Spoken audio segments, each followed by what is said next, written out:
Hello everyone, thank God it's Friday. Welcome to Donna's World. Well, the past week has been a revelation. Last Friday, Prince Harry, the British prince, and his black American wife, or should I say half black American wife, came to Nigeria, and I made some disparaging remarks about their behavior before they arrived here, and I've been amazed by the response.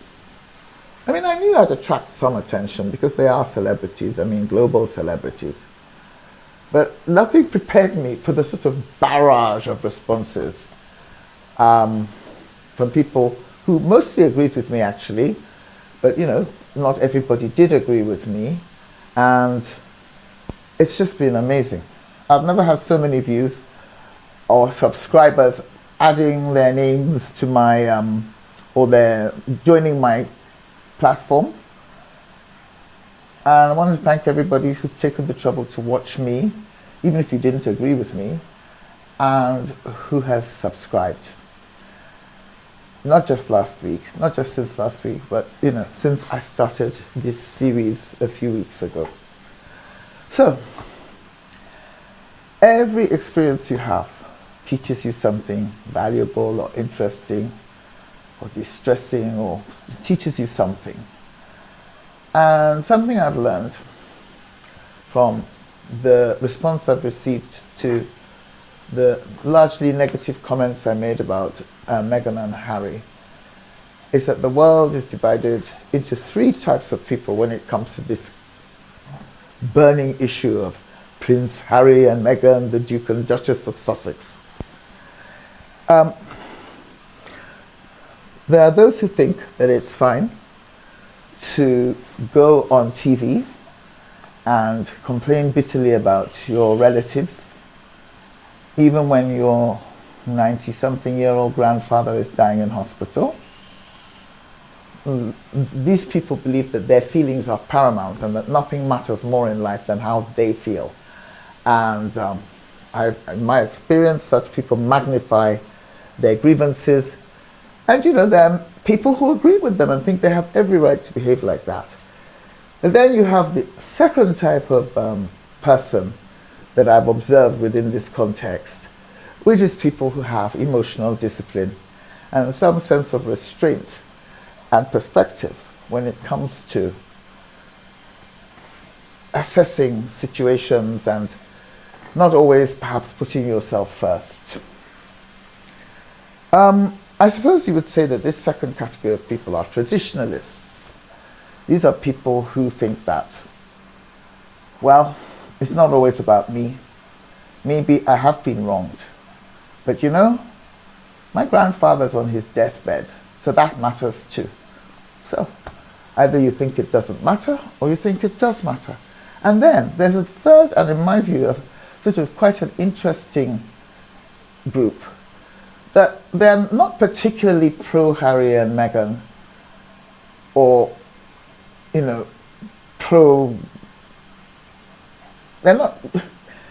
these people just think that the British Empire was a predatory thing, and that white colonialists and imperialists have stolen so much from Africa and black people that they can do no right.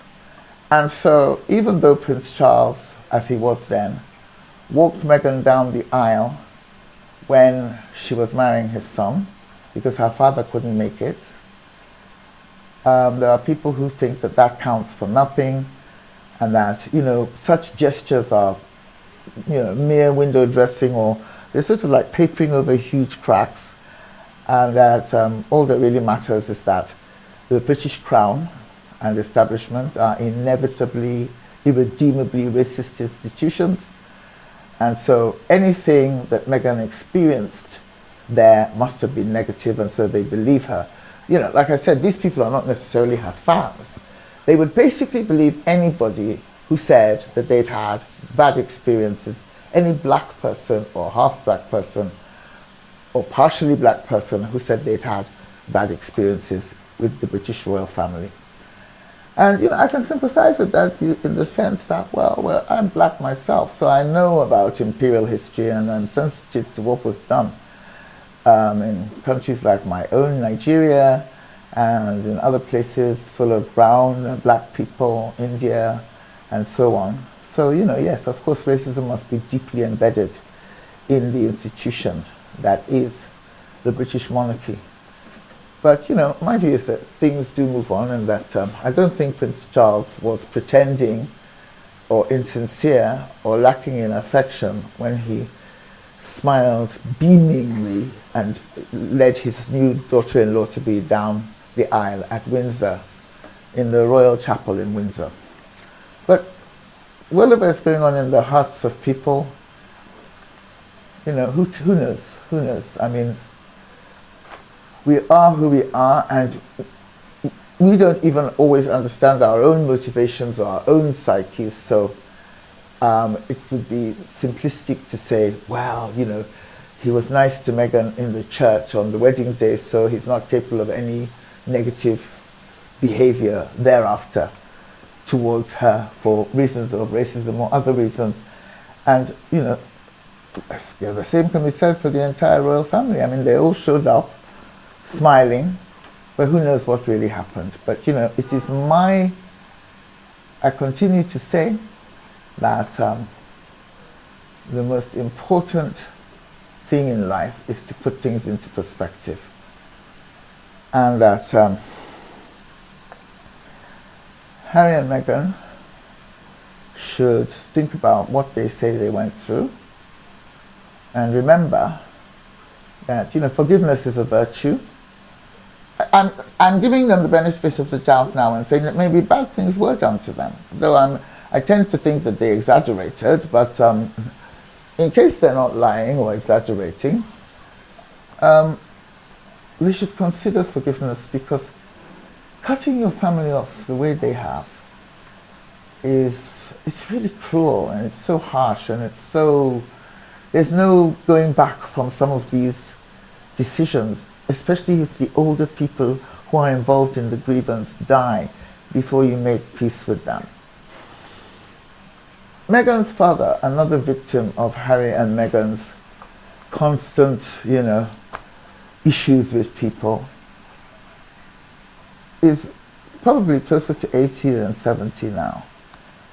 And I can't think of anything he did that is so terrible that he shouldn't be given a chance to meet his son-in-law. He has never met Prince Harry, or a chance to meet his grandchildren, the two, the boy and girl that Harry and Meghan have had together. Same thing with Prince Charles. I mean, now King Charles, because his mother has passed on, Queen Elizabeth. King Charles has cancer. He may be one of the lucky ones who survives it even in old age. But I think we all know what a possible outcome could be, and that outcome could happen at any time to anybody. I mean, I could get cancer tomorrow. I'm a lot younger than Charles, but it can happen to anyone. And I say this to my son sometimes when we have fights, because, I mean, there is no family that I know of where there are no tensions. And I've said to my son, please, let's not end this week on a bad note. Because if I drop dead over the weekend, you will feel so lousy on Monday. And I will feel terrible if anything happens to you and we have not reconciled before that terrible thing happened. I suppose part of what I would like to say as a follow-up to last week's observations about them is, vindictiveness is a very unattractive quality, to me at least. And I think the king should also forgive them.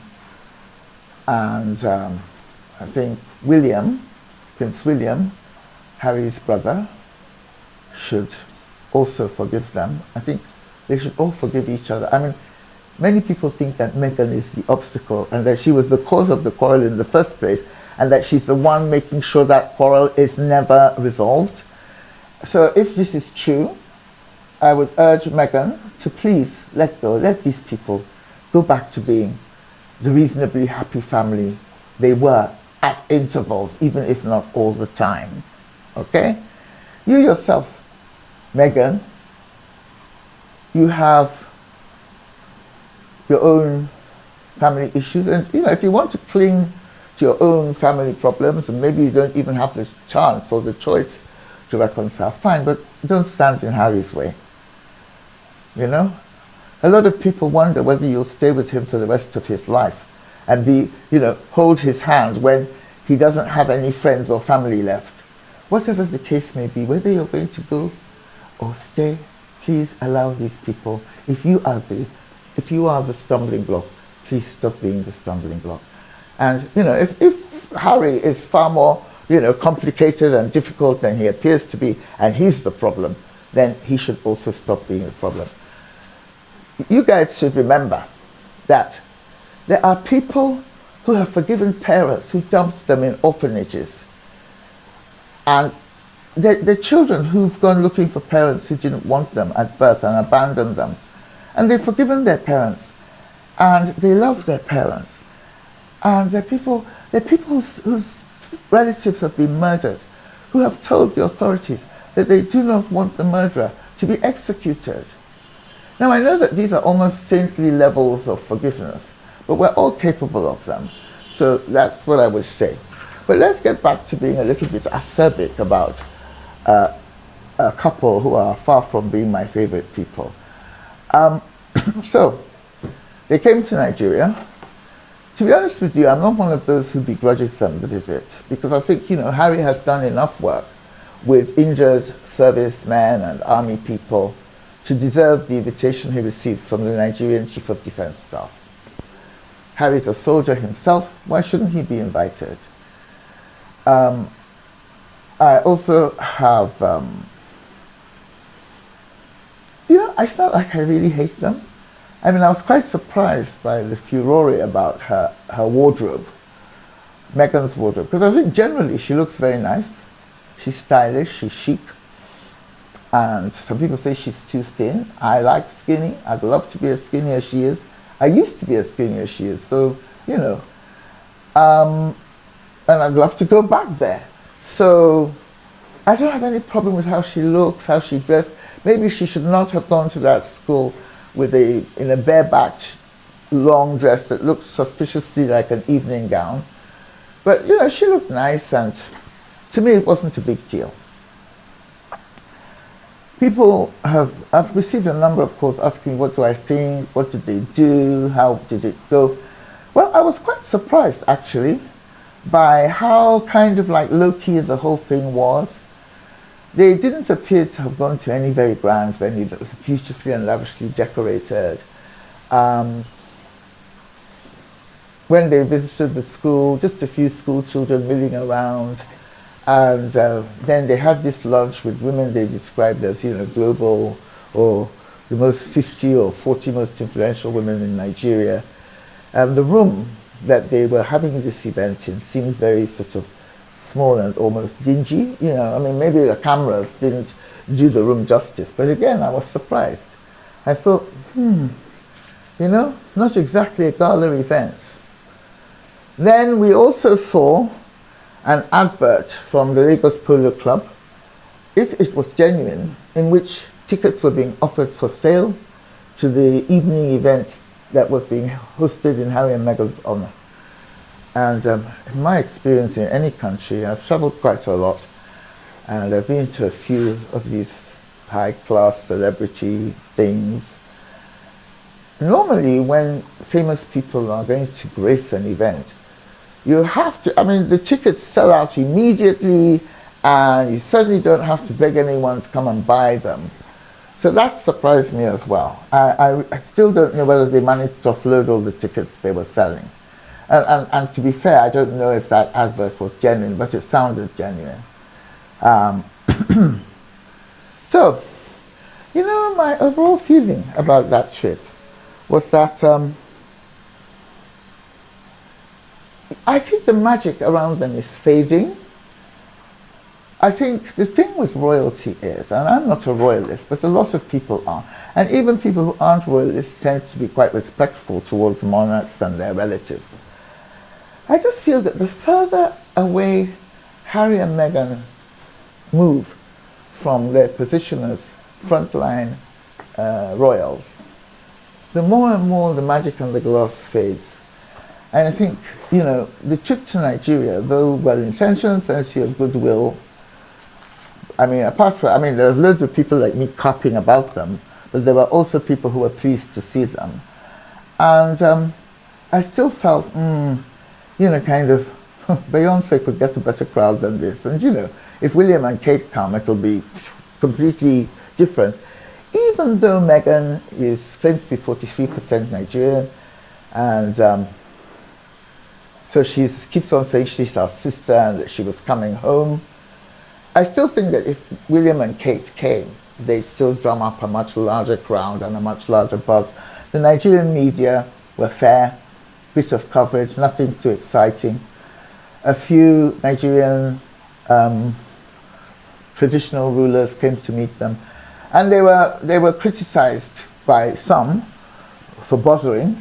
But I don't have a problem with the fact that the Obi of Onitsha and some of these kings, local kings, made time for them. He's a royal, they're royals, good luck to them all. But I couldn't help being amused regularly by the thought that Meghan claims to be 43% Nigerian. Because, tell me if I'm wrong, but to be 43% Nigerian, her mother would have to be almost 100% Nigerian. And, after several generations of being, in America, I very much doubt that that's the case. And let me say something that's a little bit facetious, being that if she had enough Nigerian genes in her, she would never have showed up at Harry and Meghan's wedding on her own. She'd have gone along with a posse of female friends and relatives, possibly dressed like her, because we have a tradition here called Ashwebi, where people who are attending the same wedding or the same event, who are friends or relatives, all wear the same fabric. So Meghan's mother, well, if she is Nigerian, she hides it well. And another thought that crossed my mind was that it's actually quite convenient for Meghan to claim Nigeria. I'm not saying she doesn't have Nigerian blood, but Nigeria is the biggest and supposedly the richest African country. It's basically the capital of the black world, perhaps outside black America. And Nigerian government officials can be very generous, especially when the money doesn't belong to them. And I kept on thinking, this could be a great business opportunity for Meghan. She's quite commercially savvy. It hasn't proved that easy for Harry and Meghan to make millions of dollars in the States. But here, they could make a fortune. I don't know whether they got appearance fees or not last week or just cash gifts, but I wouldn't be surprised. That's the Nigerian way. And so maybe we'll see a lot more of them in future, because I can assure you that if Meghan has regular contact with Nigeria, she won't come out of it any poorer. We just have a tradition here of giving people money when they are sort of Meghan type of well-known people. And so I guess we'll be seeing a lot more of her, maybe. So, I don't know. The last thing I'd like to say on this issue, well, the last thing till the next time, is that I still remember how much Harry was loved by the British public and how warmly Meghan was received by both black and white Britons. It was lovely to see. She was cheered everywhere. I remember when she went to Brixton, which is a black area in London. And I remember when she went to some white area in the north and to some white area in Wales. Wherever she went, she and Harry got a wonderful reception. So any pains they went through are said to have come from either within the family, the royal family, or from some branches of the British media who made racist remarks about her. I hasten to add that some of those journalists also made nasty remarks about Kate, Princess Kate, because Kate's mother was an air hostess. and her ancestors were not aristocrats on the whole. So some of them are just like that, you know, they'll have a go at anybody. But, you know, I think when she was talking, I think it's really important to put things in context and put things in perspective. When she was talking on Oprah Winfrey's show about what she went through in the UK, I just remember thinking, so all those people cheering for you meant nothing. You didn't get a warm glow from that. I mean, have you said thank you to the many white and black and brown British people who were so pleased when you got engaged to Harry and when you married him? All the white people and people of all colors who lined up outside the church to wish you well and wish you a happy married life. I've never really heard her say, gosh, you know, I had such a wonderful reception from the British people. It's always about, oh, I was miserable, I'm never going back there again. That's the implication anyway. And I think for me it's about, I'm a Libra, for what that's worth. I mean, you know, I don't want to be superstitious about horoscopes, which are probably very silly. But anyway, I am a Libra, and friends who believe in horoscopes more than I do tell me that Libras hold the scales of justice, and they're all about balance. So, you know, and I think Meghan and Harry should weigh up the pros and the cons, the good and the bad, the highs and the lows, the light and the dark, the black and the whites. And they have to ask themselves, you know, even if we didn't want to stay in the royal family and be stuck with royal duties, did we leave in the best possible way? I mean, look, there's nothing wrong with a junior branch of the family deciding they don't want to be running up and down, opening hospitals in Scotland or wherever.